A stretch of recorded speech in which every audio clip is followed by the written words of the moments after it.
Hello, welcome back to my channel Sarvottam classes. आज मैं आपके लिए लेके आया हूँ वैदिक सांस्कृतिक। मैंने आपको इससे पहले सिंधु सभ्यता का एक वीडियो डाला था। मैं टॉपिक वाइज मैंने बोला था कि टॉपिक वाइज में वीडियो लाऊंगा, और ये इतिहास का ये वैदिक सांस्कृतिक है। ठीक है, वैदिक संस्कृति का 2 भाग में मैंने वीडियो बनाया है। तो आज मैं फर्स्ट वीडियो आपको दे रहा हूँ, फर्स्ट भाग का, क्योंकि ये थोड़ा सा लंबा टॉपिक है। तो इसमें आपको मिलेगा क्या कि अभी तक जो क्वेश्चन पूछा गया है हमारे बीपीएससी, बिहार एसएससी, इस सब में जितने भी मिला करके अभी तक क्वेश्चन पूछे गए हैं वो आपको मिलेंगे। साथ में ही इसके जो टॉपिक है उससे जो नए क्वेश्चन, कौन कौन से क्वेश्चन आने की संभावना है, वैसे क्वेश्चन भी आपको इसमें आपको देखने को मिलेगा। ठीक है दोस्तों, तो मैं शुरू करता हूँ ये वीडियो। ओके, सबसे पहले हमको पढ़ना है, हमारा जो टॉपिक है वह क्या है, वैदिक संस्कृति हमारा टॉपिक है। जिसमें लिखा वो कहा रहा है कि आर्यों का मूल स्थान एवं प्रसार, जो है ना, आर्यों का मूल स्थान जो है सो वैदिक संस्कृति में कहाँ पे हमको ऐसा दिखा कि हम वैदिक संस्कृति में कहाँ पे ऐसा लिखा हुआ है।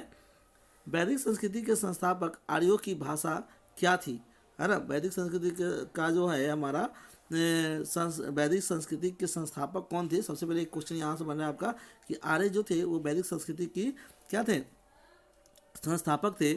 और इनकी जो भाषा थी वो क्या थी दोस्तों, तो संस्कृत थी। क्या थी, संस्कृति। पूर्व वैदिक आर्यों का धर्म प्रमुखता क्या था, तो ये देखिए आपको पूछा गया है यूपीपीएससी में, क्वेश्चन 2012 में पूछा गया है कि पूर्व वैदिक आर्यों की धर्म प्रमुखता क्या थी। तो वह जो था प्राकृतिक पूजा और यज्ञ करना, है ना, ये हमारा इसका धर्म का प्रमुखता था। हिंदू यूरोपीय भाषाओं का सबसे पुराना ग्रंथ कौन सी भाषा है, तो ईरानी भाषा है। कौन सी है दोस्तों, तो ईरानी भाषा है। ठीक है, इसी में हमारा फिर से यूपीपीएससी में 2008 में पूछा गया क्वेश्चन है कि अवेस्ता किस भाषा का प्राचीनतम ग्रंथ है, तो ये ईरानी भाषा का। अवेस्ता किस भाषा का प्राचीनतम ग्रंथ है दोस्तों, तो ये ईरानी भाषा का हमारा ग्रंथ है। आर्यों को एक जाति कहने वाले प्रथम यूरोपियन कौन थे। आर्यों को एक जाति कहने वाले, आर्यों को एक जाति कहा था कि जितने भी आर्य सब एक जाति है। एक यूरोपियन ने कहा था, उनका नाम क्या था, तो मैक्स मूलर नाम था। क्या था दोस्तों, मैक्स मूलर नाम था। क्लासिक संस्कृति में आर्य शब्द का अर्थ है, क्लासिक संस्कृति में आर्य शब्द का अर्थ है एक उत्तम व्यक्ति। क्या है दोस्तों, एक उत्तम व्यक्ति हमारा। ठीक है दोस्तों, अब इसमें आगे आते हैं हम लोग कि भारतीय इतिहास में सर्वाधिक मान्य मत के अनुसार आर्यों के मूल निवास क्षेत्र कौन से थे, तो अलप्स, है ना, आलप्स पर्वत जो था वो उसका पूर्वी क्षेत्र, वहाँ पर आर्यों का मूल निवास करते थे। मैक्स मुलर के अनुसार भारत में आर्यों का आगमन कब हुआ था, तो क्योंकि ये मैक्स मुलर के साथ जो है के अनुसार भारत में आर्यों का आगमन 1500 ईसा पूर्व के आसपास हुआ था। ऋग्वैदिक आर्य और भारत, देखिए क्वेश्चन है हमारा कि ऋग्वैदिक आर्य और हड़प्पा सभ्यता के लोग एक ही थे। इस सिद्धांत का किसने प्रतिपादित किया था, तो इस सिद्धांत को राम शरण शर्मा ने प्रतिपादित किया था। ये भी क्वेश्चन आपका पूछा गया है। कौन सा अभिलेख ईरान से भारत में आए आर्यों के आवागमन की सूचना देता है, तो बोगज कोई अभिलेख जो है, ये बहुत बार क्वेश्चन पूछा जा चुका है। बोगज कोई अभिलेख है जो हमको क्या, ठीक है दोस्तों। नेक्स्ट क्वेश्चन देखेंगे हम लोग, आर्यों के जनों में किस जन का सर्वप्रथम उल्लेख ऋग्वेद में मिलता है, तो भरत का। आर्यों के जनों में किस जन का सर्वप्रथम उल्लेख मिलता है, ऋग्वेद में मिलता है, तो वह भरत का हमारा मिलता है। किसका मिलता है दोस्तों, भरत का मिलता है। साथ में ही आप यहाँ देखेंगे कि किस विद्वान ने कौन से मत आर्यों के मूल स्थानीय संबंध में बताया। मतलब विद्वानों ने अलग अलग अपने मत दिए कि आर्य जो यहाँ के मूल स्थानीय थे, यहाँ के मूल स्थानीय थे, तो इसके लिए हमारे दिए हैं। ठीक है, तो आप देखेंगे कि जो हमारा सबसे पहले एक हमारे विद्वान हैं जिनका नाम था बाल गंगाधर तिलक, इन्होंने आर्कटिक प्रदेश बताया। सबसे पहले क्या बताया कि ये लोग जो है आर्कटिक प्रदेश के थे, है ना। स्पेशली अगर हमारा क्वेश्चन यहाँ से निकल के आता है कि स्पेशल किसने क्या कहा था, तो ऐसा क्वेश्चन बनेगा। दूसरा अगर देखें कि विलियम जोन्स ने क्या कहा था, विलियम जोन्स ने यूरोप बताया। स्वामी दयानंद सरस्वती जो थे, इन्होंने तिब्बत बताया। क्या बताया दोस्तों, तिब्बत बताया। डॉक्टर अविनाश चंद्र जो थे, ये हमारे सप्त संधव क्षेत्र को बताया था। पंडित गंगाधर झा ने महर्षि देश ब्रह्मसी देश बताया। पेंका और हर्ट ने जर्मनी बताया, वहीं पर पी गाइस ने हंगरी बताया और गार्डन चाइल्ड्स ने दक्षिण रूस बताया। सभी ने अपने अपने मत को रखा कि आखिर आर्य लोग का मूल निवास स्थान कहाँ पे था। ठीक है दोस्तों, नेक्स्ट क्वेश्चन देखेंगे।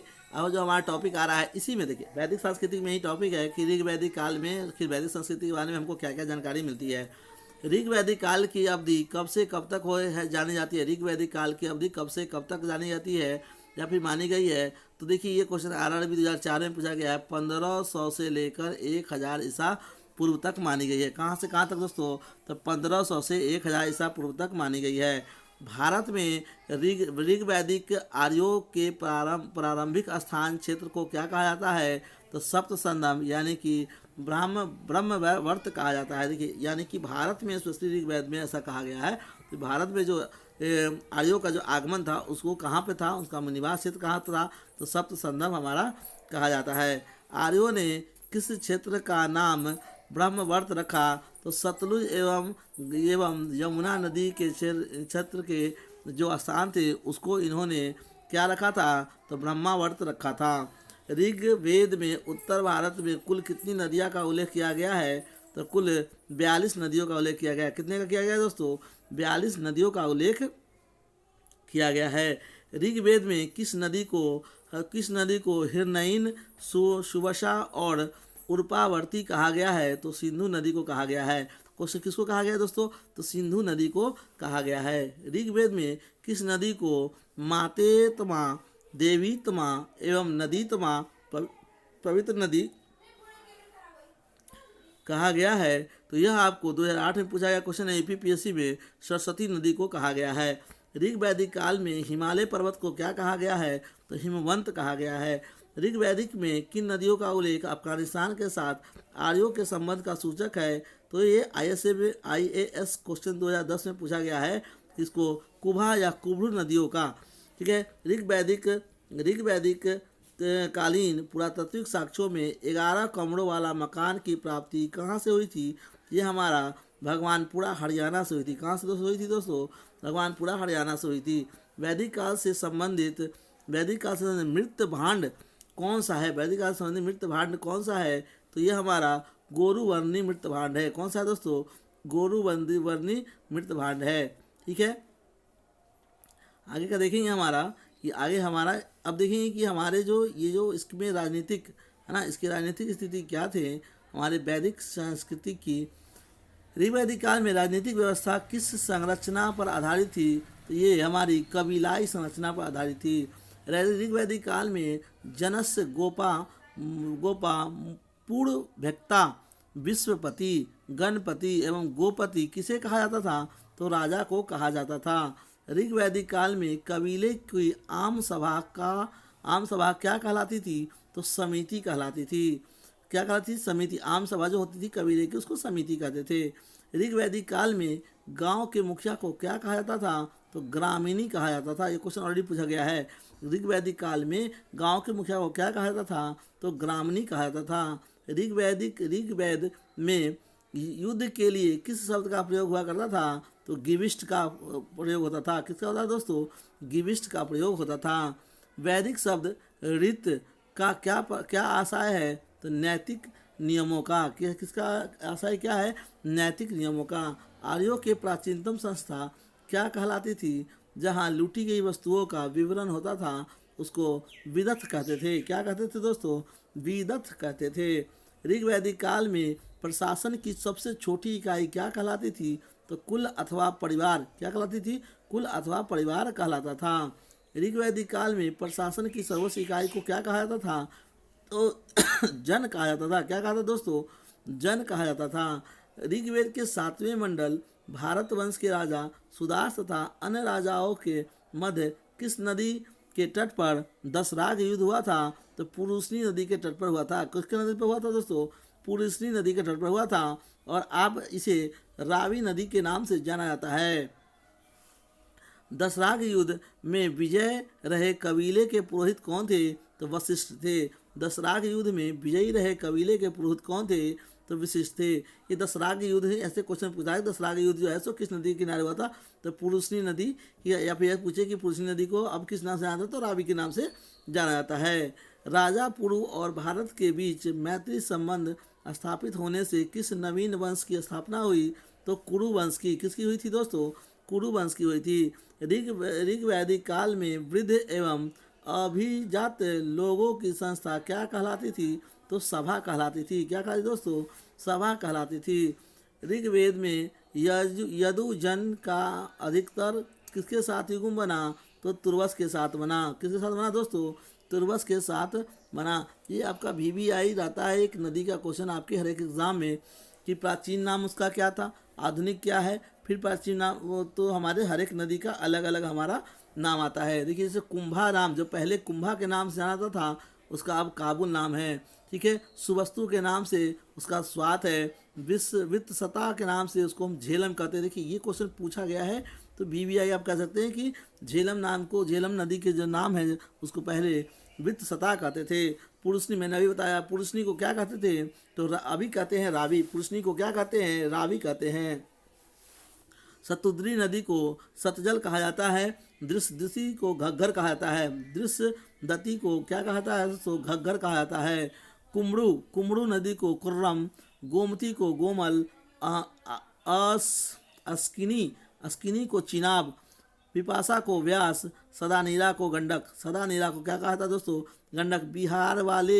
बिहार SSC के लिए very very very important question है कि सदानीरा गंडक को कहा, क्योंकि गंडक नदी कहाँ है? बिहार से होकर बहती है। ठीक है दोस्तों, नेक्स्ट देखेंगे हमारा क्वेश्चन सामाजिक स्थिति के बारे में, कि ऋग्वैदिक काल सामाजिक संगठन का मुख्य आधार क्या था? ऋग्वैदिक काल में जो सामाजिक संगठन का मुख्य आधार था वो क्या था? तो गोत्र हुआ करता था। क्या होता था? गोत्र हुआ करता था। प्रारंभ में आर्य मूल निवासी से अपने पृथक दर्शाने के लिए किस शब्द का प्रयोग करते थे? तो वर्ण का करते थे। किसका प्रयोग करते थे? वर्ण का करते थे। सर्वप्रथम ऋग्वेद के किस मंडल में वर्णित पुरुष सूक्त के 4 वर्ण की उत्पत्ति का वर्ण मिलता है? तो 10वें मंडल में मिलता है। किसमें मिलता है दोस्तों? तो 10वें मंडल में, है ना। सर्वप्रथम ऋग्वेद के मंडल के ना, मंडल क्या, 10वें मंडल में, आप मंडल याद रखेंगे। किस काल में व्यवसाय के आधार पर समाज में विभेदीकरण आरंभ हुआ? तो ऋग्वैदिक काल में ही हमारा आरंभ हुआ कि व्यवसाय के विरोध पर, व्यवसाय के लिए स्पेशली हमारे सभी को अलग अलग ऐसा मान लगा। आप एक स्क्रीनशॉट ले लें इसका, ताकि आपको आसान रहे घर पे थोड़ा सा इसको रीड करने में। ठीक है दोस्तों, मैं आता हूँ तीसरा पेज लेकर के। देखिए थोड़ा सा वीडियो थोड़ा ज़्यादा बड़ा ना बने, इसलिए मैंने इसको 2 पार्ट में बनाया है। ठीक है दोस्तों, नेक्स्ट क्वेश्चन देखेंगे हमारा, कि ऋग्वेद के किस मंडल में शिक्षा की चर्चा की गई है? तो 7वें मंडल में। किस में की गई दोस्तों? 7वें मंडल में की गई है। ऋग्वैदिक काल में किन स्त्रियों को वैदिक श्लोकों को लिखने का श्रेय दिया जाता है? तो विश्व, आड़ा एवं घोषा को। आजीवन धर्म तथा दर्शन की अध्यक्षता महिलाओं को क्या क्या कहा जाता था? तो ब्रह्मवादिनी कहा जाता था। ऋग्वैदिक काल की सामाजिक व्यवस्था में जीवन भर अविवाहित रहने वाली लड़कियों को क्या कहा जाता था? तो अमाजू कहा जाता था। किसको क्या कहा? ऋग्वैदिक काल में सामाजिक व्यवस्था में जीवन भर लड़की जो अविवाहित रहती, जिसका शादी नहीं होता था, उसको अमाजू कहा जाता था। ऋग्वैदिक विवाह प्रणाली के उल्लेख ऋग्वैदिक के किस मंडल में हुआ है? तो 10वें मंडल में हमारा हुआ है, जिसको हम लोग विवाह सूक्त भी कहते हैं।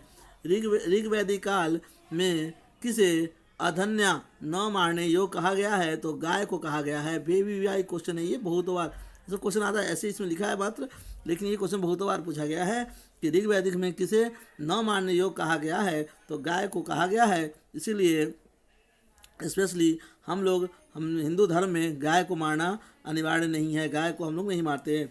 ऋग्वेद के किस मंडल में सोम एवं सूरा नामक मादक पदार्थ वर्णन किया गया है? तो 9वें मंडल में यह किया गया है। किसमें किया गया है दोस्तों? तो 9वें मंडल में किया गया है। आर्यों के द्वारा कमर के नीचे पहला जाने वाला वस्त्र क्या कहलाता है? तो नीवी कहलाता है। क्या कहलाता है दोस्तों? नीवी कहलाता है। आर्यों के द्वारा प्रयोग किए जाने वाले किस आभूषण को ज्योतनी, है ना, किस आभूषण को ज्योचनी कहा जाता था? तो अंगूठी को कहा जाता था। किसको कहा था दोस्तों? अंगूठी को कहा जाता था। चलिए हम इसकी आर्थिक स्थिति देखेंगे कि ऋग्वेद में क्या क्या उल्लेख है, जिसमें आर्यों के लिए हमारा स्पेशली ऋग्वैदिक काल में आर्थिक व्यवस्था के समय की माप के लिए किस शब्द का प्रयोग किया जाता था? तो गोधलू शब्द का, गोधूली शब्द का प्रयोग किया जाता था। ऋग्वैदिक काल में धनी व्यक्ति को क्या कहा जाता था? तो गोमत कहा जाता था। देखिए दोस्तों, ये बहुत ही इंपॉर्टेंट है, जो कि एकदम डीपली वाला क्वेश्चन है। ये ऊपर झापर नहीं है, एकदम लुसेंट की तरह ऊपर झापर नहीं है क्वेश्चन, ठीक है ना। ऋग्वैदिक काल में गव्यतु शब्द का प्रयोग किस शब्द के लिए किया गया है? तो दूरी माप के लिए किया गया है दोस्तों। किसके लिए किया गया है? दूरी माप के लिए किया गया है। ऋग्वेद में गो शब्द का प्रयोग कितनी बार आया है? 176 बार, 176 टाइम आया है ये, ठीक है दोस्तों। ऋग्वेद काल में किस धातु के अर्थ में अयस नाम का प्रयोग किया जाता था? कांसे एवं तांबे में ऐसा किया जाता था। कृषि एवं पशुपालन की बात करेंगे तो ऋग्वेद में किसी का उल्लेख कितनी बार हुआ है? तो 24 बार हुआ है। ऋग्वेद के किस मंडल में खेती की प्रक्रिया का वर्णन मिलता है? तो दोस्तों चौथे मंडल में मिलता है। ऋग्वैदिक काल में आर्यों को कितनी रीतियों का ज्ञान था? तो 5 रीतियों का ज्ञान था। ऋग्वैदिक काल में जौ को क्या कहा जाता था? तो यव कहा जाता था। क्या कहा था दोस्तों? यव कहा जाता था। ऋग्वैदिक काल में प्रारंभ में मूल्यवान संपत्ति को किसको समझ आता था? तो वह गाय को। किसको समझाता था? स्पेशली मूल्यवान जो था वो गाय को समझाता था। ये आपका यूपी पीसीएससी 2015 में क्वेश्चन पूछा गया है, ठीक है। शिल्प एवं व्यापार की बात करें तो ऋग्वैदिक में कपड़ा बुनने के कार्य को किस शब्द का प्रयोग किया जाता था? तो सीरी शब्द का प्रयोग किया जाता था। ऋग्वैदिक में तसर शब्द का प्रयोग किसके लिए किया गया? तो कगड़ा के लिए किया गया। करघा के लिए हमारा तसर शब्द का प्रयोग किया गया। ऋग्वैदिक काल में किस वस्तु के लिए सुधव्य शब्द का प्रयोग किया गया दोस्तों? तो ऊन के लिए किया गया है। किसके लिए किया गया है? ऊन के लिए किया गया है। ऋग्वैदिक काल में बढ़ई का काम करने वाले को क्या कहा जाता है? तो तक्षण कहा जाता है दोस्तों। क्या कहा था दोस्तों? तक्षण कहा जाता है। नेक्स्ट देखेंगे हम लोग आगे। अब ये ज़्यादा नहीं है, थोड़ा सा ही है। आप लोग वीडियो को लास्ट तक देखें ज़रूर, क्योंकि अगर आप पढ़ रहे हैं तो किसी भी चीज़ की जानकारी अच्छे से होनी चाहिए, नहीं तो अधगर गगड़ी छलकत जाए वाला कहानी सबके साथ होने वाला है, ठीक है। तो आप किसी चीज़ को अच्छे से लास्ट तक देखेंगे, लास्ट तक पढ़ेंगे तो ज़्यादा फायदा करेगा। ऋग्वैदिक काल में व्यापारियों के रूप में किसकी चर्चा मिलती थी? तो पनी की मिलती थी। ऋग्वैदिक काल में ऋण देकर ब्याज लेने वाले को क्या कहा था? तो बेकनॉट यानी सुदखोर कहा जाता। आज भी सुदखोर ही कहा जाता है, सुदखोर कहा जाता था। ऋग्वैदिक काल में निष्क एवं शतमान किस रूप में प्रचलित थे? तो मुद्रा के रूप। देखिए दोस्तों, थोड़ा सा वीडियो इधर उधर फोटो, चूँकि मैं खुद करता हूँ ये सब चीज़, तो थोड़ा सा उल्टा पुल्टा हो जाता है, ठीक है ना। देखिए नेक्स्ट, धार्मिक स्थिति। ऋग्वेद के किस सूक्त में निर्गुण ब्रह्मांड तथा ब्रह्मांड की उत्पत्ति का वर्णन है? तो नसदीय सूक्त में। किस में है दोस्तों? नसदीय सूक्त में है। ऋग्वैदिक काल में किसकी पूजा अश्व के रूप में की गई? तो सूर्य की पूजा की गई। गायत्री मंत्र किस देवी को समर्पित है? तो सवितुर, है ना, या फिर सावित्री को भी हम लोग ऐसे पढ़ते हैं कि सवितुर को समर्पित है। आर्यों ने अग्नि, सोम, पृथ्वी, बृहस्पति एवं सरस्वती आदि देवताओं की पूजा किस रूप में की? पृथ्वी की देवताओं के रूप में की। किसके रूप में की? पृथ्वी की देवताओं के रूप में की। किस देवता को ऋग्वैदिक कालीन देवों में सबसे प्राचीन माना गया? तो धौष यानी आकाश को माना गया। बीपीएससी 2017 में क्वेश्चन पूछा गया है, बहुत इंपॉर्टेंट है। किसको माना गया? तो धौष यानी आकाश को माना गया कि ऋग्वैदिक कालीन देवों में सबसे प्राचीन माना गया, कि सबसे प्राचीन देव थे। ऋग्वैदिक में किस देवता को समस्त संसार के स्वामी तथा वर्षा का देवता का बताया गया? तो इंद्र को बताया गया। किसको बताया गया दोस्तों? इंद्र को बताया गया। ऋग्वैदिक कालीन किस देवता को मनुष्यों के बीच मध्यस्थ तथा आतिथि माना गया? तो अग्नि को माना गया। किसको माना गया दोस्तों? अग्नि को माना गया। कौन सा देवता जल निधि का प्रतिनिधित्व करता है और ईरान के अहुर मजदा तथा यूनान में यूरेनस के नाम से जाने जाते हैं? तो हमारे वरुण हैं। कौन से दोस्तों? वरुण है। ऋग्वेद में किस या किन देवताओं को सहस्त्र स्तंभों वाले भवन में रहने वाला बताया गया है दोस्तों? तो इंद्र तथा अग्नि को, किसको बताया गया दोस्तों? इंद्र तथा अग्नि को बताया गया है। ठीक है। ऋग्वेद में किस देवता को भिषज कहा गया है? तो इसको अश्विन को कहा गया है। किसको कहा गया दोस्तों? तो अश्विन को कहा गया है।